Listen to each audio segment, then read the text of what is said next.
Good day, everyone. Welcome to this exciting YouTube lessons with the analogous here. Okay, welcome to this chemistry series. We're going to be starting now.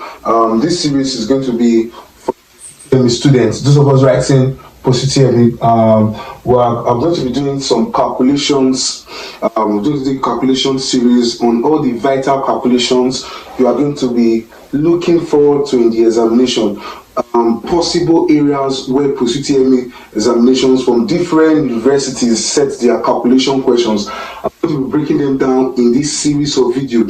So it's going to be a long series. You're going to follow us from now to about middle of next month. Those of you that are in Nigeria, so from now to about middle of next month, we're going to be doing this series, and videos are going to be dropping almost every day. So this is the first video of the series, and the first calculation aspect that many universities ask their students or test their students in chemistry is mole concept. Now, the concept of moles. Now, today I'm going to be looking at Avogadro's numbers and mole concepts. Now, how do they test their students? Now, every university believes that if you're writing the UTME examination as a science student going for medicine, engineering, and you're doing chemistry, you should know mole concept by now. What do we mean? You should know that the number of moles of a substance is equals to the mass of that substance over its molar mass. Okay, over its molar mass. You should know this. Because you are still O-level students, I will not define this concept very well. I'm not going to thoroughly define this concept very well. Okay, I'm not going to thoroughly define this concept very well because we are still O-level students now. But I'm going to explain a lot from this concept. I'm going to explain a lot. Now, what I will now do is here. I haven't known this. Now, there's a man we call Avogadro. Avogadro. Now, Avogadro gave us an hypothesis. Okay, but it was later credited to him, though he didn't do everything in the hypothesis, but the theory was later credited to him. Okay, so in Avogadro's hypothesis, it can be summarized that he said that 1 mole of a substance, according to Avogadro, contain 6.02 times 10 raised to power 23 particles. Okay, and these particles could be molecules, it could be atoms, it could be ion. So depend on your substance. So it could be atoms, it could be molecules, it could be ions. So according to Avogadro, this is what we call the Avogadro's hypothesis. Though this number was not thoroughly discovered by him, but this number was later named Avogadro's number. Okay, for certain reasons. So let's just stop there. So according to Avogadro, 1 mole of a substance, it contains these particles. Now, what do we mean? We mean that 1 mole of O2. Now you ask yourself, O2 is a substance. What is the natural form of O2? O2 is a gas, and O2 is a molecule, not an atom. Oxygen is oxygen gas. Oxygen gas occur in the molecular state.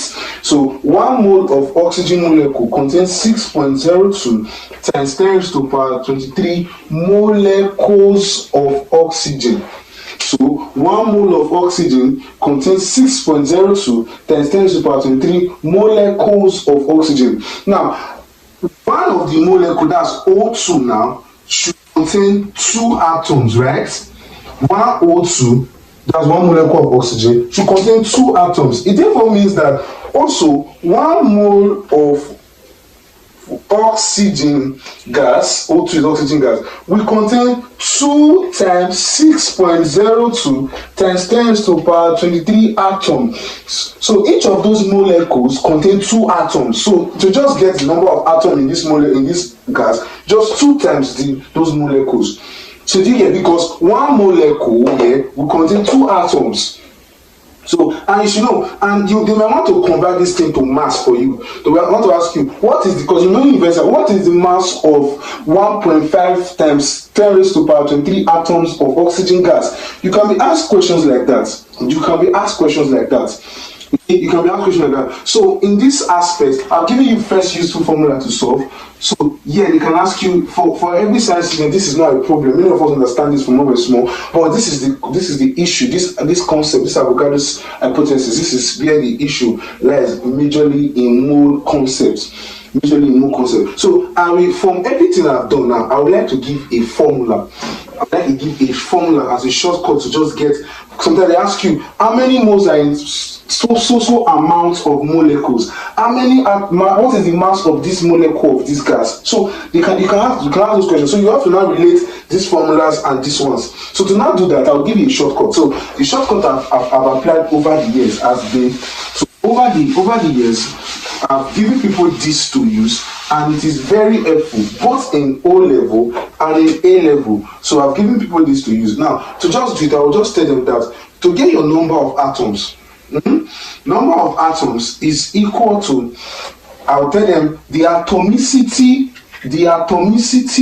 of the substance, or the atomicity of the molecule that is given. When I mean atomicity, for instance, now oxygen gas occurs in the molecular state, and each of the molecule has an atomicity of 2. So it has 2 atoms. So the atomicity of this guy is 2. For instance, phosphorus, P4, the red phosphorus, the atomicity is going to be 4. So atomicity is the number of atoms in one molecule of a substance, okay, or one atom in one unit of a substance. Okay, now the number of atoms is equal to atomicity times number of moles represented as n, mass is represented as m. So number of atoms is equal to atomicity times n times 6.02 times 10 raised to power 23. Yes. Now you can be asked for, this is one formula to use. This is one formula for use. Now I'll bring this formula for that. Now number of atoms could be atomicity. Number of atoms could be atomicity times not equal to times mass over molar mass times 6.02 times 10 raised to power 23. So this could be number of atoms, where you have broken this number of moles into mass over molar mass. Okay, so in some questions they may want to ask you what is the mass given the number of atoms. Now in other cases, I'll tell them for number of molecules, if we're dealing with molecules, for number of molecules, it is just the number of moles times 6.02 times 10 raised to power 23. So I'll give you 2 wonderful, excellent formulas to solve this. 1, 2. Yeah. Also, this formula can also be broken down further into number of molecules. Number of molecules is equals to mass over molar mass times 6.02 times 10 raised to power 23. You can be asked this. So I have a question in mind. The first question I have in mind is going to be this. The first question I have in mind is going to be this. Before we come and conquer these questions, the first question I have in mind is going to be this. Now I would like you to put this formula down. I like to put these formulas down. They are very, very important. Put them down. First question up here. It was from a university in one of the southern schools. Now the question says very, very simple. It said, what is the mass? You see this concept. They are very popular in the previous questions. What is the mass? What is the mass of 1.51 times 10 raised to power 23. So let me write it in a much more clear sense. Now, so what is the mass of 1.51 times 10 raised to power 23 molecules of carbon 4 oxide? This was the question. Now, to be very precise, let's cut the long story short. This school that asked this question was University of Benin last year with their presumed examination. So if you're a university student, give me a like, comment to this video, and the other side. So now, what is the mass of 1.5 times 10 to the power 23 molecules of CO2? Now, quickly, which formulas are we going to use here? So we have the number of molecules already. We have the number of molecules. We are looking for mass. So what connects mass and molecules? This. So next you can ask what is the mole. So you use this one. Okay, as simple as that. So what is the mole of so molecule? Use this one. What is the mass of so? Use this one. So what is the mass? This kind of question would have asked you what is the number of atoms? What is the number of atoms? Now you have been taught it ever since that for those of us that have been going to O-level classes, you'll be taught that these two formulas are the same. If you've never introduced atomicity, you should introduce atomicity. For CO2 molecule, how many atoms will be there now? 3 atoms. So the atomicity, assuming this question is asking number of atoms, or what is the mass of these atoms of CO2, that means the atomicity will be 3. Do you get? You go and find your mass. Atomicity will be 3, you go and find your mass. The molar mass of so like that, you know that carbon, the molar mass is 12 and oxygen molar mass is 16. For CO2, the molar mass of CO2 is 44. So quickly, let's solve it. What is the mass of that molecule of CO2? Quickly, the molecule, let's use using this last formula, we'll say that 1.51 times, okay, so that let me just indicate solution. So 1.51 times 10 raised to power, what's it called now? 10 raised to power 23 is equal to, what's the mass? The mass is what we're looking for. What's the molar mass of CO2? 44 times 6.02 times 10 raised to power 23. Now, you don't need a calculator per se to solve this question, or you can use the sophisticated calculator in the CBT to always solve this question. So 23 cancel 23. So at the end of the day, I'm going to make mass subject formula. If I make mass subject formula, I'm going to take, so it's going to be 44 multiplied, so 1.51 times 44. I'm going to divide it through by 6.02. So what do you have? What do we have there? So you can use your sophisticated calculator or what we call the market woman calculator to solve this, and that's what I'm using here. I don't have a scientific calculator. Times 44. Okay, that's 66.44 divided by 6.02. So the answer will be 11.04. So 11.04 grams. As simple as this. Then I'll be diving into these questions quickly. And I would like you to really know these formulas. Alright, now the first question says, which of these contains the highest number of particles?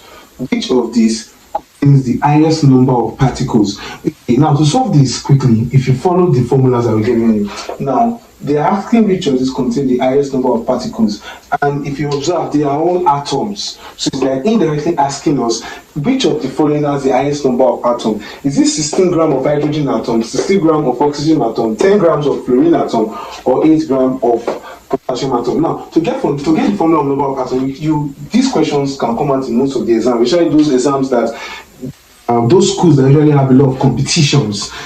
Those schools with a lot of competitions, these questions can come out in the examination. So now let's calculate the number of atoms. What's the formula to calculate the number of atoms? Now we say that number of atoms is equals to atomicity. So we have the atomicity of the element multiplied by the atomicity of the element multiplied by the number of mole times the Avogadro's number.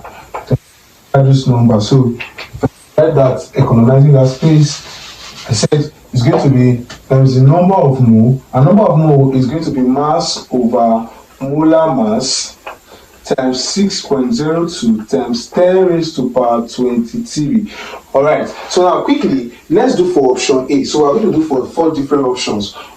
A. So what will be number of atoms? So the number of atoms for option A is going to be, what's the atomicity? So hydrogen, they are all atoms, so the atomicity is 1. So hydrogen, the atomicity is 1 times, what's the mass now? We have 16 grams over, what's the molar mass of hydrogen atom? Hydrogen atom has a molar mass of 1, each is 1. So it was all given, times 6.02 raised to power 23. You can do these things without calculator.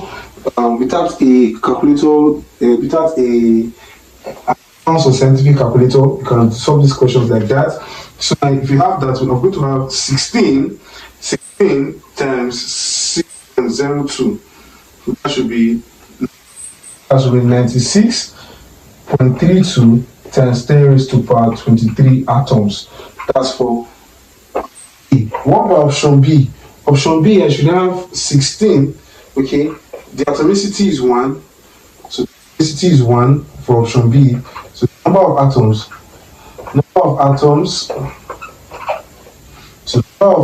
for option B is going to be the number of atoms for option B is, the atomicity is 1, the mass is also 16, but the molar mass of oxygen atom is 16. Okay, so the molar mass of oxygen atom is 16 times 6.02 times 10 raised to power 23. If you have the 16, it cancels 16. So the number of atoms of option B is going to be 6.02 times 10 raised to power 23. So relatively, option A is having more atoms than option B. So option A is higher than option B. So I'm taking them off so that you don't get confused as we saw. The number of atoms of option A is higher than option B. You can always go back to let's go back or take this video backward in case you. For option C,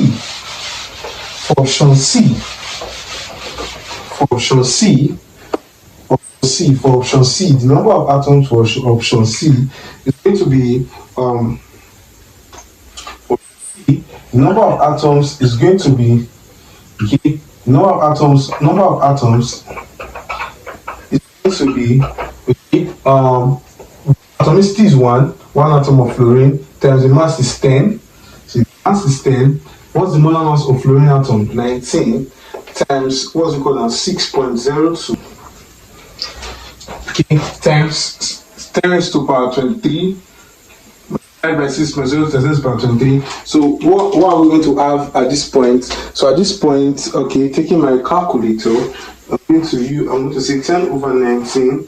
You can have a CBT calculator in the exam, so you don't bother yourself. So you have a CBT calculator in the exam, then 6.02.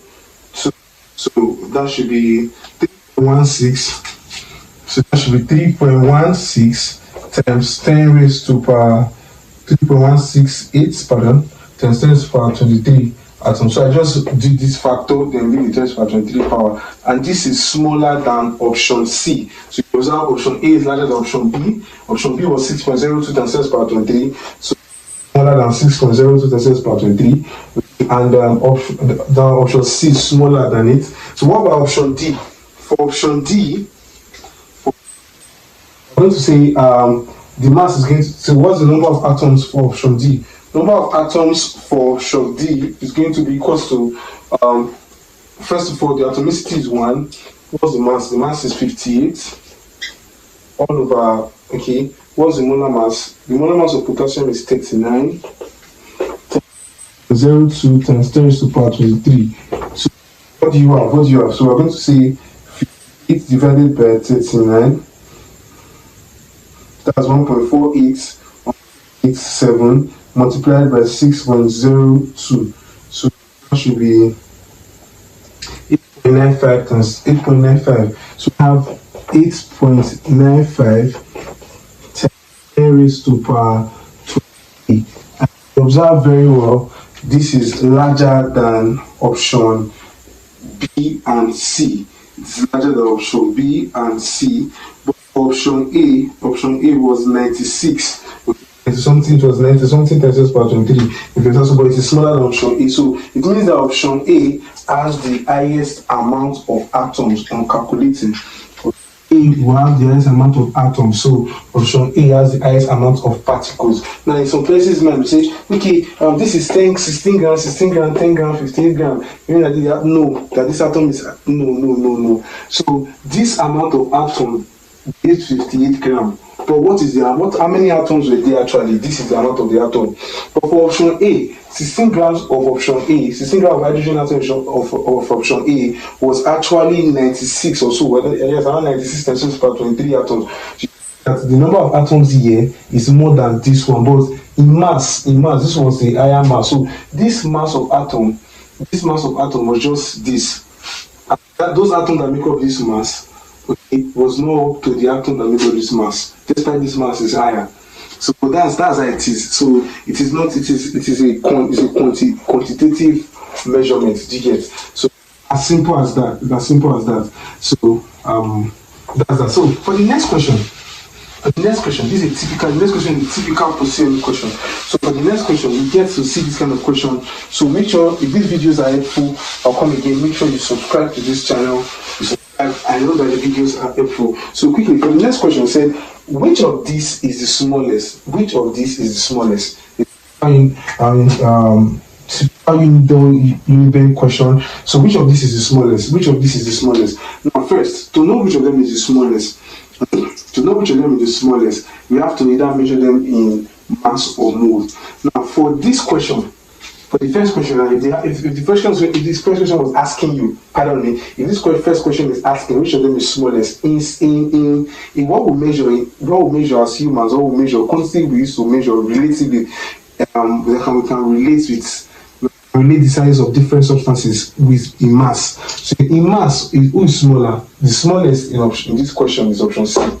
That's the first question. That's small. But which of them have the highest amount of particles is different. So this question here is asking me which of them is smallest. So I will not need to take them to number of atoms. I will not need to calculate the number of atoms. I could just calculate their masses and get who is smaller.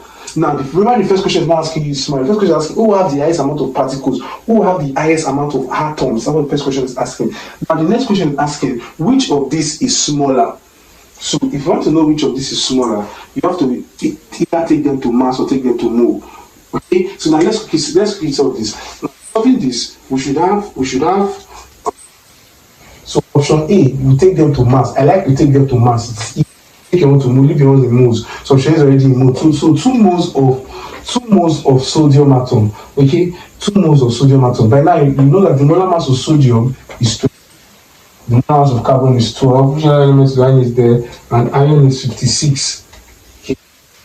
This element. So 2 moles of sodium. So first of all, by now we know that mole is equals to mass over molar mass.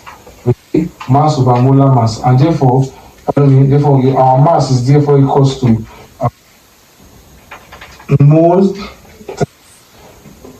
molar mass. Mole times molar mass. So what is the mass of 2 moles of sodium atom? So the mass is going to be, what's the mole? We have 2 moles times, what's the molar mass of sodium? 23. So we should have 56 grams. So option A is 56 grams. Okay, interesting. 56 grams. What about option B? Option B will be how many? Now option B is 2 AMU of chlorine. Now please note this. What's good? 1 gram is equal to 6.02 23 AMU. AMU means is a standard unit of measurement for subatomic particles or particles in the atomic size. So AMU is atomic mass unit, or it is called unified unit.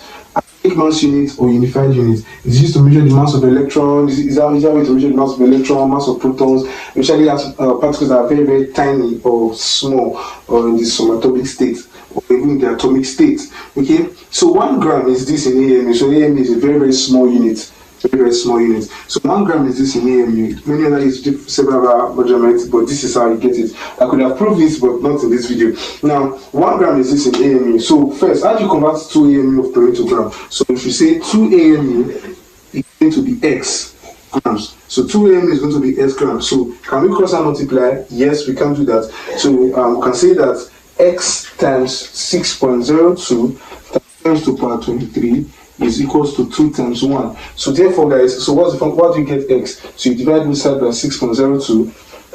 6.02 times 10 to the power 23 divided by 6.02 times 10 to the power 23. So at the end of the day, you're going to have this cancel this. So I have my X to be how many grams now? I have my X to be times 1. That's 2 divided by 6.02. Okay, that's 0.33. We have 0.33 times, now 10 to the power 23 will come up, it turns to 10 to the power minus 23. So at the end of the day, if you are leaving it in standard form, if you don't know how to solve questions in standard form, okay, just go and try and work on yourself. Times 10 to the power minus 24. So this is in standard form, but this is not gram. If you observe, I don't think any mass in this question will be as small as this. I don't think any mass in this question will be as small as this. So in most of the times in the exam, when you are given questions, which of them is the smallest, just go for the one with AMU, but you can solve to be sure. So this is the mass in gram. This is the mass in gram. This is the mass of the first one in gram. So option B is way small. Option B is very small. Because everybody like that is very. So 2 AMU of chlorine gas is so tiny. Okay. Now that's for A and B. Now remember option A I had 56. While option B I had 3.3 times 10 to the minus 24 kilograms. Okay. Now how do I get option C? So what is the mass of option C? Mass option C should be okay, they're asking us option C. Remember number of atoms, guys, is equals to the atomicity of the metal. All metals are monoatomic, so we're talking about iron there, so it's a monoatomic. Atomic now times mass over what? Over molar mass. So remember we're looking for the mass now, times 6.02 times 02 times 10 to the power 23. 6.02 times 10 to the power 23. So we'll just write this as Na, no problem. So we're looking for mass here. So if I make my subject formula, I'm going to say my subject formula, I'll just be fast. I'll say mass is equals to number of atoms, which was given. So in this question, I was given number of atoms, so I'm writing to mass. So number of atoms, molar mass, divided by, so this molar mass comes up. Okay, then atomicity and Avogadro number comes down. Divided by atomicity times 6.02 times 10 to the power 23. So, if, in case you are asked to look for what is the mass of such amount of molecule, such amount of atom, this is what you do. So I gave this formula earlier today.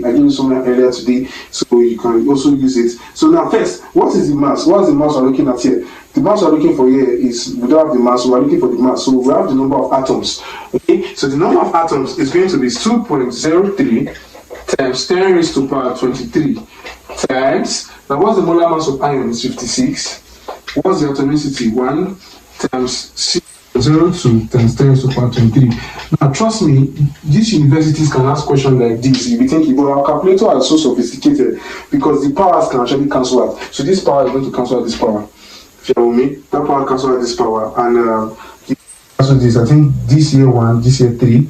Okay, so you can just use your sophisticated calculator in the computer-based test to do that. So 2.03 times 56. The calculator is very sophisticated. I could show you very sophisticated. What we call market on my calculator. There's no logarithm, there's no power, nothing else. So 2.02 times 2.03 times 56. Okay, divided by 6.02. So I have 18.88. So I have 18.88 grams. So at the end of the day, an option D is already 10 grams of CO2. So at the end of the day, you see that the mass of option A is the largest. Okay, option A is the largest in size, but we might not. So I'm not saying we know, so I'm not sure. We might not have the highest amount of particles, but in mass, option A is larger. So it's largest, but the smallest is going to be option B. Way option B. But in particles could be larger. You get option B could have a lot of particles. You get, but in mass it is small. So we measure things relatively. So when you ask questions, which of these is smallest? You don't say, okay, because you have smaller atoms, you'll be the smallest. So no, that's not it works. You can have smaller atoms than I do, but I will have more mass than you. Okay, or you will have more mass than me. So it works like that. So the number of particles does not determine the size of the mass. Do you get? Determine the size. Okay, it is actually the individual size of the particles that determine the mass. So what? Okay, you have so you have 100 atoms. What are the size of the 100 atoms? What are the size of the 100 atoms? I have 5 atoms. What are the size of the 5 atoms? So my 5 atoms could have a higher mass than you that have 100 atoms. So that's how it works. So if you're asking which of this is the smallest, take them to one measuring unit. It could be mass, it could be mole. You can solve with them, then you get to them in smallest. So the smallest here is going to be option B. I know this video was helpful. I am very certain it was helpful. And there will be more of this series coming your way subsequently. If you're writing the post-utme examination, click the subscribe button, follow on the notification bell, and I'll see you in the next video. I remain the Analogous.